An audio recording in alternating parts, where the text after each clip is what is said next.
Is that a bit more difficult to do this evening? No, not at all. It's 15, 20 minutes, half an hour after the game, so it's not so difficult to be calm. The moment it happens, it's more difficult to stay calm. But afterwards, you have to accept the decision, and that's what we have to do. Yeah, okay. I mean, obvious question, I suppose. What do you make of the decision not to give a second yellow to Lucas Bergvall? I think everyone who stands in front of camera will tell you that it had a big influence on the game. It didn't feel to me as if we were ever going to lose here. You never know. In the moment, things can change. This is what we saw. So it was the decision he made had a lot of impact, of course, on the result tonight. And there's nothing else I can say about it. It is. I think everybody would tell you this. Yeah, there are loads of consequences that kind of ripple out from it. One of them being, Tsimikas is then not on the pitch to help you defend the goal. Yeah. That is in general a rule I definitely don't like. Not only about today, but it happened during this whole season, that if a player is injured or gets a hard tackle, it's not always necessary to give a yellow. Maybe this time he did, but not always necessary to give a yellow. But if a player then gets treatment, then he always has to go out for 30 and sometimes 45 seconds. I don't really understand why this is always necessary, but okay, it's a rule, so I accept it. Then conceding it and even the player scoring it, that maybe should have had his second yellow card is not only for us not ideal, but I think, of course I don't know. I think maybe even the referee was like, is this really happening? Is he scoring now that goal? But he couldn't change it, and he didn't have to speak to the whole stadium why he made the decision, because it wasn't a VAR decision. Have you spoken to him now in the tunnel? No, the fourth official told me that why he thought it wasn't a second yellow, and of course he heard that probably from the referee. Then when we came inside, Robbo was asking the referee, what we can say about it is that he said he didn't stop the counter-attack. Now, every manager would prefer, of course, a second yellow compared to a counter-attack that goes on without one player and that still has to go 80 yards maybe. And then the second thing is, if you stop a counter-attack with a reckless challenge, then he could still give his yellow, but he didn't see it as a reckless challenge. And probably that's the second thing we can debate about. So yeah, it is what it is. The positive thing for us is that we hate to lose. I hate to lose. But the good thing is, if you ever have to lose, it's better to lose when there's still a second leg to be played. Why was it such a different game to the league match here 2.5 weeks ago? I'm not so sure if it was such a different game than it was back then. The biggest difference is that we saw 9 goals back then and we only saw 1 today. But I think it was, again, a game where both teams wanted to press the other team high. Again, it was a team where both teams wanted to bring the ball out from the back. And chances, but not as many as the last time. But for me, I like this performance from us a bit more than the one on Sunday.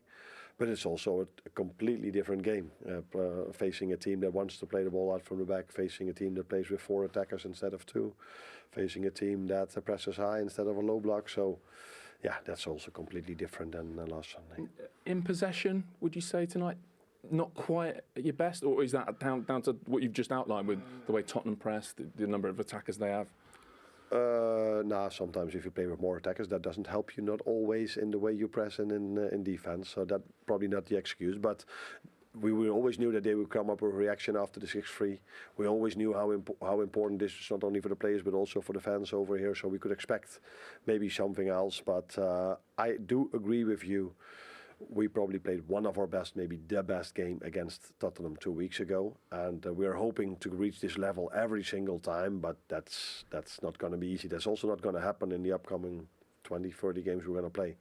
This, for me, was definitely good enough to go away here with a result. I think we maybe even deserved, as a minimum, we deserved to have a result, and maybe even with 1 point I would have been a bit disappointed. But to go away with a loss is definitely not what we deserve today. But it does set you up for the second leg at Anfield, all to play for. It's clear what we have to do, but everybody knows about the injuries of Tottenham, and the window is still open, so they can come up maybe with even a stronger team at Anfield. The good thing for us is then we are there with 60,000 people, far from ideal starting position when we play the second leg. But the good thing is we have a second leg to play for. Thank you. You're welcome. Thanks, Arne. Thank you. Anything on? Anything? Did it work? Well, it worked. But I mean, they knew they knew it was coming back for offside anyhow, didn't they? But it's not for me. I know we have to move the game on. You know, VAR. Fans don't need to know it's an offside. They already know it's an offside. They said no goal. As soon as they see him kick off there, they know it's not their goal. I don't think it's adding anything to the game. All it's doing is making it very difficult for referees. I'm sure if you asked them, are you enjoying that? Absolutely not. it was actually difficult to hear at that moment in here because of all the boos over him, wasn't it? You couldn't hear him as much. Right, let's get some thoughts from Ange Postecoglou net. Here he is with Patrick Davison. Well, Ange, firstly, because obviously a player's health is more important even than a win like that, how is Rodrigo Bentancur? Yeah, look, obviously don't have all the information, but my understanding is he's conscious. He was conscious kind of when he got to the dressing rooms. Obviously, we took him to hospital just to get checked over. Yeah, worrying and always a concern, but from what I know at this stage, yeah, he's hopefully be okay. It is at the time, isn't it, when you see something like that, really distressing sight. How hard then after that for the rest of the group to refocus and go again?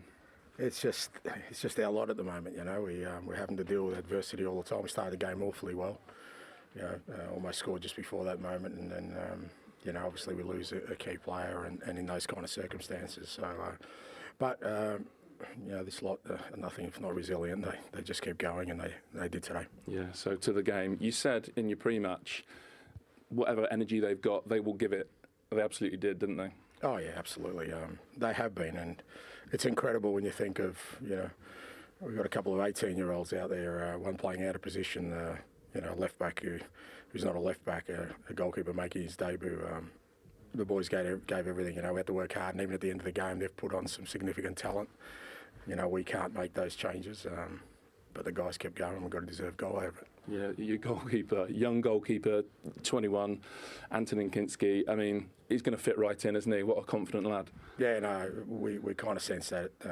You know, I certainly did when I had my first chat to him before we signed him, and yeah, it's a big part of it. You know, when you're thinking about, you know, maybe I downplayed it before the game, but you know, that's a big occasion for a young man. First time out of the country and such a significant game against a massive opponent. He handled himself outstandingly. Yeah, and when you say and have said through the difficult moments, you know, there's a team in there. You see that with the young players tonight. I mean, Lucas Bergvall, his not just the goal. Outstanding. Yeah, he was. Yeah, I mean, I've just seen so much growth. It's just that's been masked by our poor form, our results. You know, but I've got no doubt we'll get through this period, and we'll get our players back. And what we'll have found is, in the meantime, we've got some real players ready to sort of turn us into the team we want to be. How much did you enjoy the goal? The work from Dom Solanke is top draw. Yeah, unbelievable. Again, I don't know where he gets the energy from, and you know, at times I feel sorry for him. You know, just to give him a bit of a break, but he just keeps soldiering on. And you know, against two, you know, pretty big centre halves there, and he still had the composure and. Unbelievable finish. Look, I thought we deserved it on the night. You know, there was fine margins. The offside was, you know, just so close. We had a great chance before that. So, you know, I think we deserved the victory, and really pleased the players get rewards. Yeah, I could see you shaking your head when the goal was disallowed. Is that just general dislike of VAR? Did you spot something particular or specific with that decision? If you're under any sort of illusions, yeah, total dislike. Not a fan?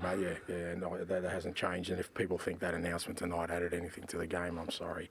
Was that the head shaking? Is that the reason? Well, I mean, really, just get on with it, mate. It used to be, you know, you put your flag up and the game goes on. But anyway, doesn't matter. Yeah, listen, look, I know before I asked this, you've had more than your fair share of bad luck. Did you get a slice of luck with the goal? Lucas Bergvall lucky to be on the pitch? Yeah, great question. No, he wasn't. He wasn't. Because because again, people misinterpret my comments from the other day.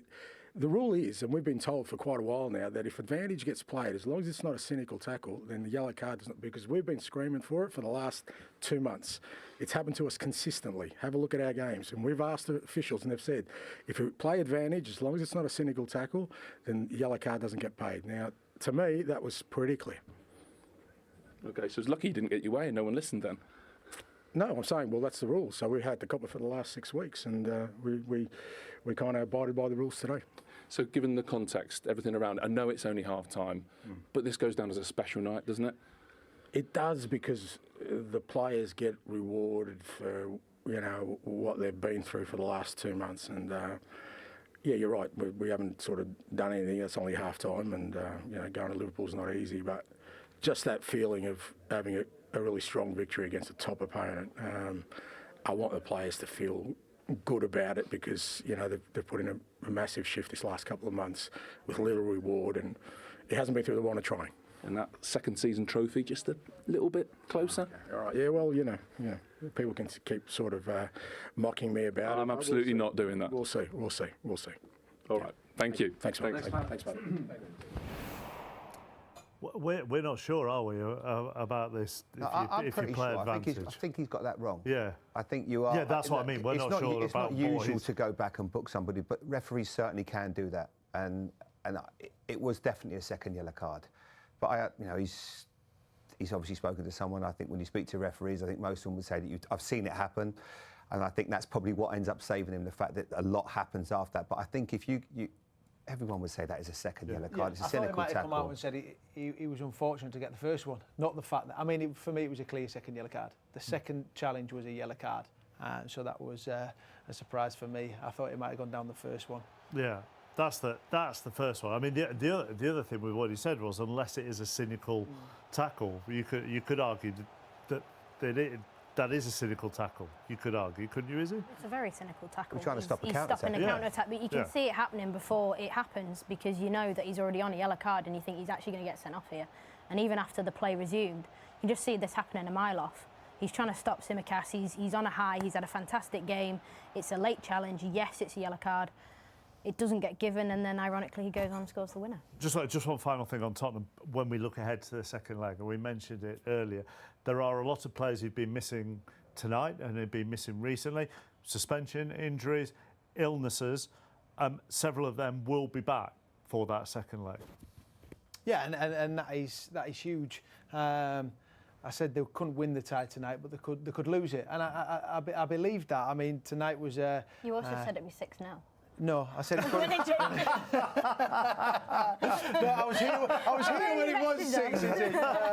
Yeah, no, I mean, look, the Spurs fans will have been coming knowing that only happened just before Christmas, and that Liverpool can do that to the best. And Spurs have been depleted with injuries, confidence, you name it. And then they had another setback when Benson Kern got injured so early on in the game, and they reacted tremendously well. But there's an awful long way to go in this tie. Believe me, go into Anfield, it's a tough I wouldn't have place picked 1-0 today, though. No. I didn't think they could keep Liverpool, you know, but it just shows you how brave they were, how they defended, and that little bit of quality at the end. It was a brilliant performance from Spurs. And if you weren't with us at half-time, the latest we have on Bentancur is that he was conscious and talking and on his way to hospital for further tests. The Liverpool point of view now, Arne Slot with Pat. Well, Arne, Bergwijn, certainly the way he pressed and made the opportunity for Pedro Porro, but from back to front, I think it can be a performance we can be proud of.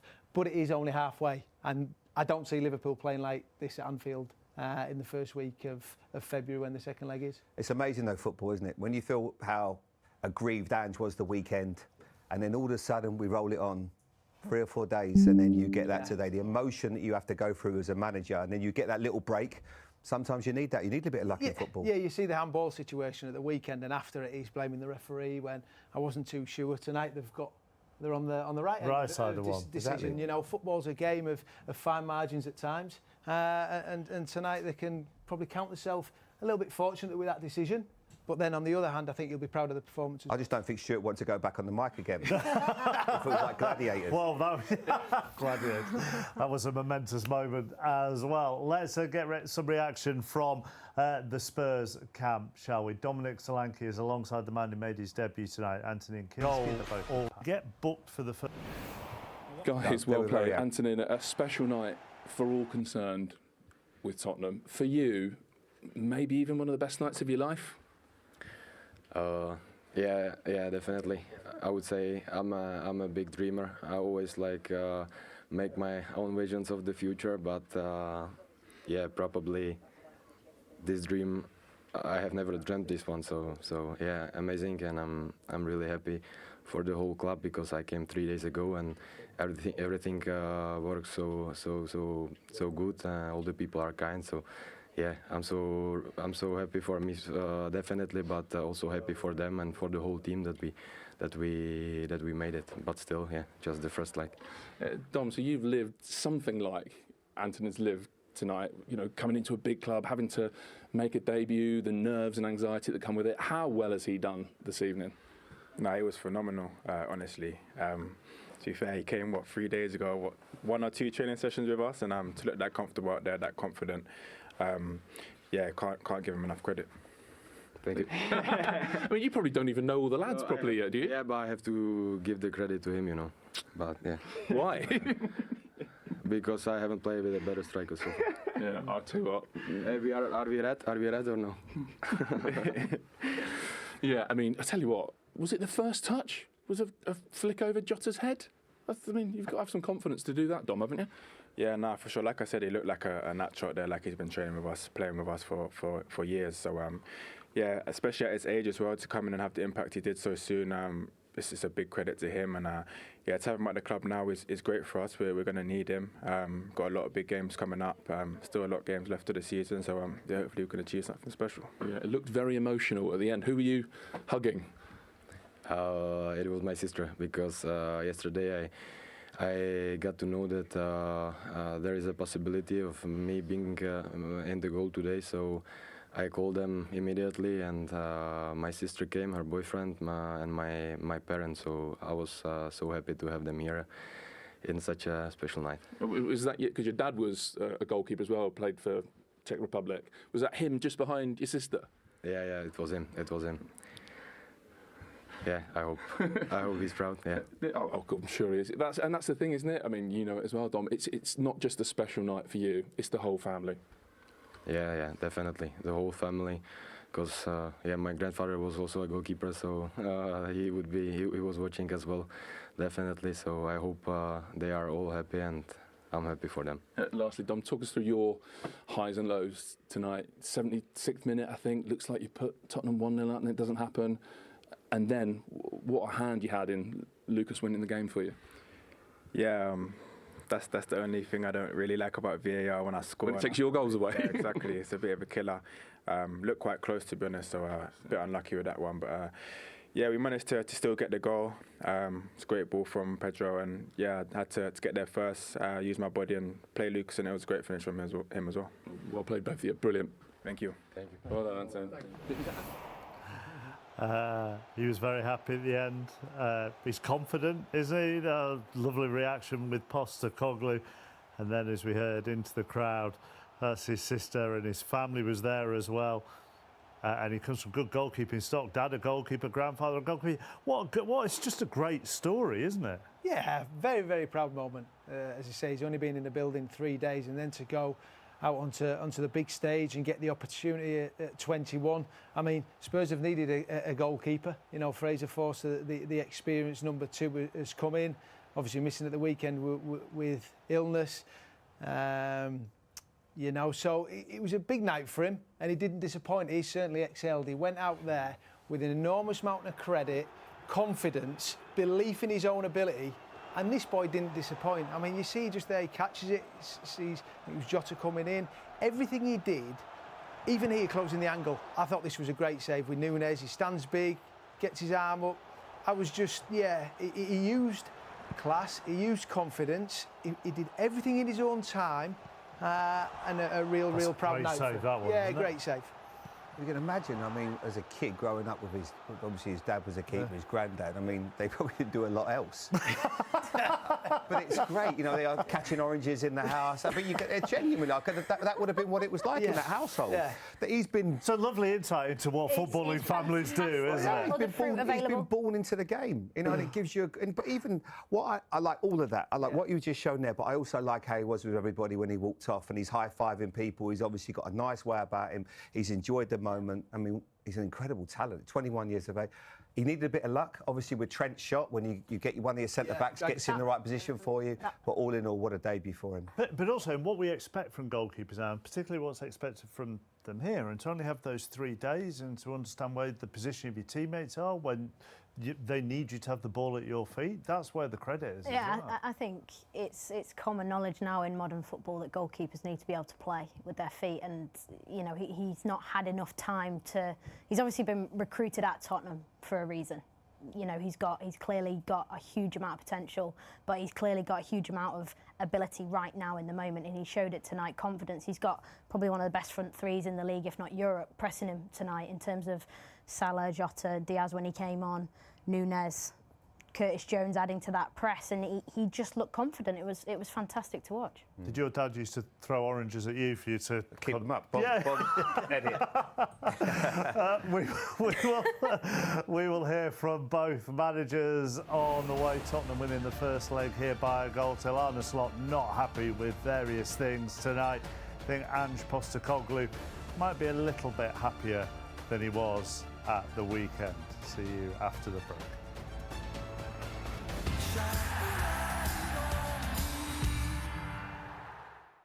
Goal all round, but let's be honest, should he be on the pitch? Well, I think if Stuart Atwell gets the first one right when he gives him a yellow card, he puts himself in a position, Stuart Atwell, because I don't think the first one is a yellow card when he goes in here. Bergvall, this was one on Luis Diaz.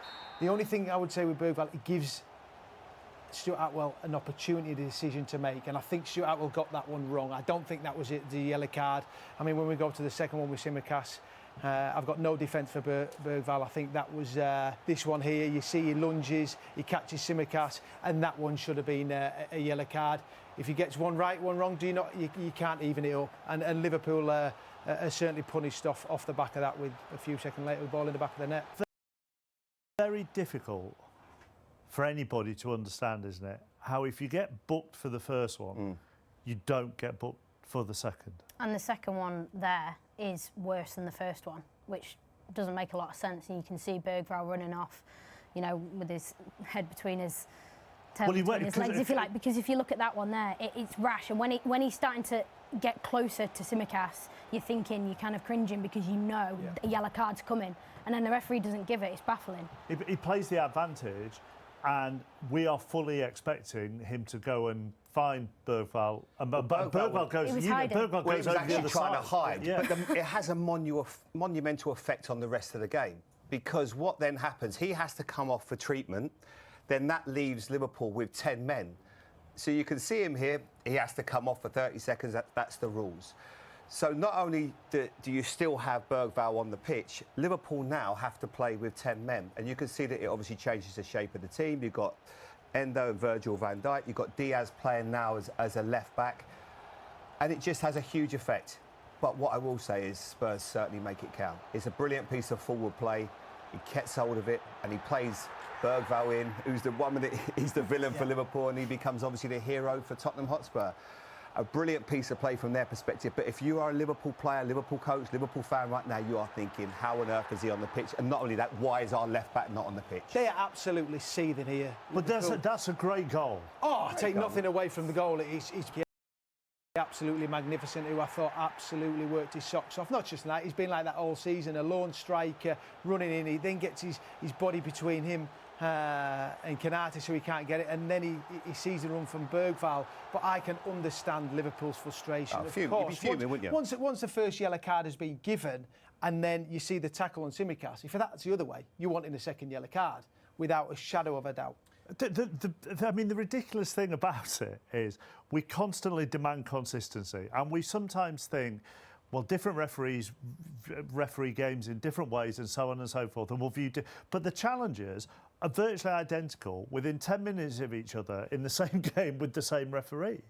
So in that sense, you can legitimately ask, where is the consistency? Well, I'm not one for the fact that if the referee felt something inside him where I maybe shouldn't have given a yellow card for the first one, I don't think you can then carry on the game and go, well, I'm going to make up for it, and not book him for the second one, which is, for me, a more obvious yellow card than the first one. Yes, on the first one, he doesn't really make contact, but he's running at speed, Diaz, down the wing. He gets away from Bergvall, and there's minor contact, if any, but the referee's seen it and gone, yep, that's a yellow card. And it's the second one for me. It's 100% a yellow card, and therefore he shouldn't be on the pitch, and the guy's got the winning goal. But do you think the first one's a yellow card? Well, but it becomes irrelevant, doesn't it? It does, but do you think the first one... But what I will say is, I think what saves Bergvall is that they play an advantage. I think if it would have been an initial foul, he blows up, I think all the players would have got round him, and I think it would subsequently been a second yellow card. Yeah. But I think because there's such a long passage of play after it, I think that's maybe what ends up saving him.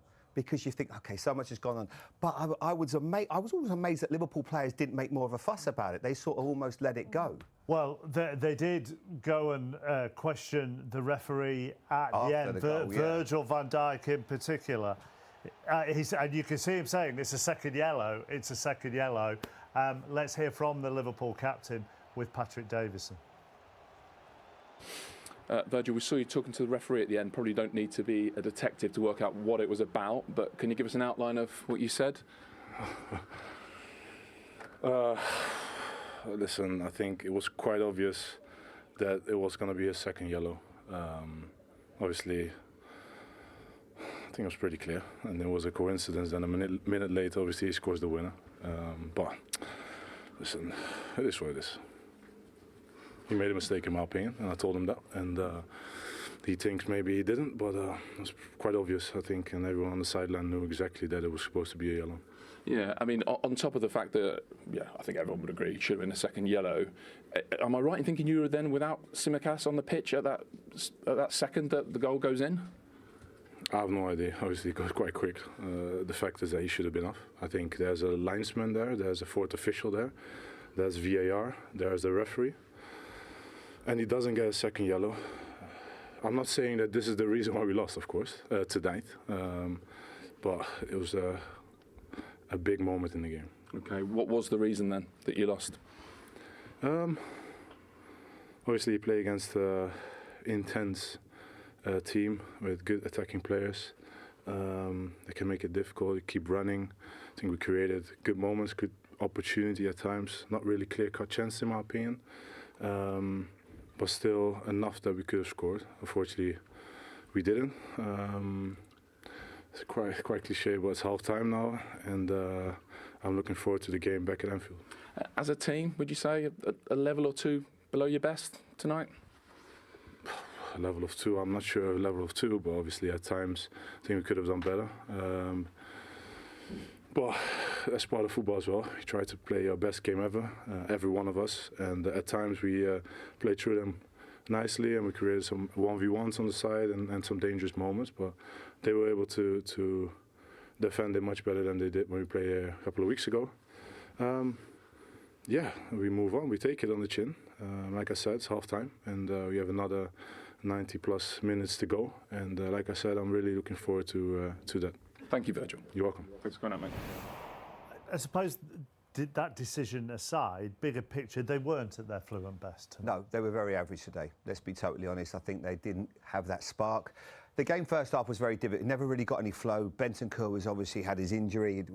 That took an 8-minute spell out the game, and it was a little bit flat. They lost Quansah, and it just never really caught fire like we expected it to. And then second half, I honestly thought Liverpool would go on with a quality. Would have made 3 subs, and then that would then make it count.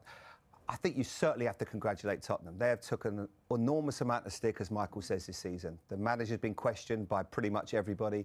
The effort they showed was absolutely incredible. Young players playing out of position. Archie Gray was magnificent today. They brought in a goalkeeper.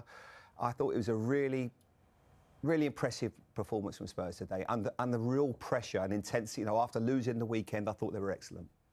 No, I'd echo what Jamie says. I think this can be a performance they can be proud of.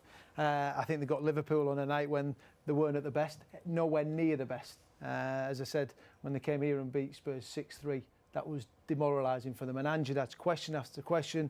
But I mean, I have to look at Bergvall, 18 years of old. Business once more on the back of that very important equaliser. 1-1.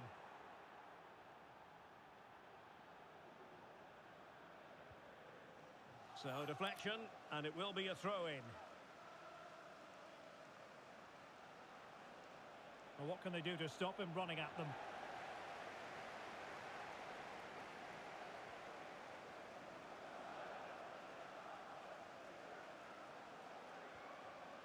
Romeo Lavia. And there it is, the half-time whistle.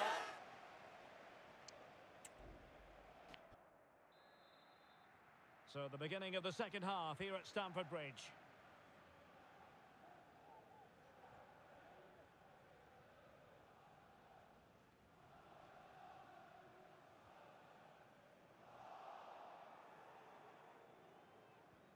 Possession one.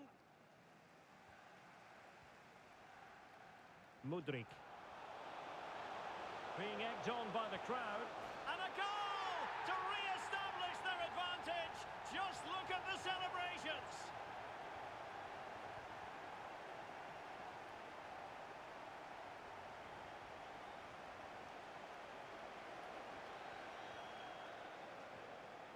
Palmer.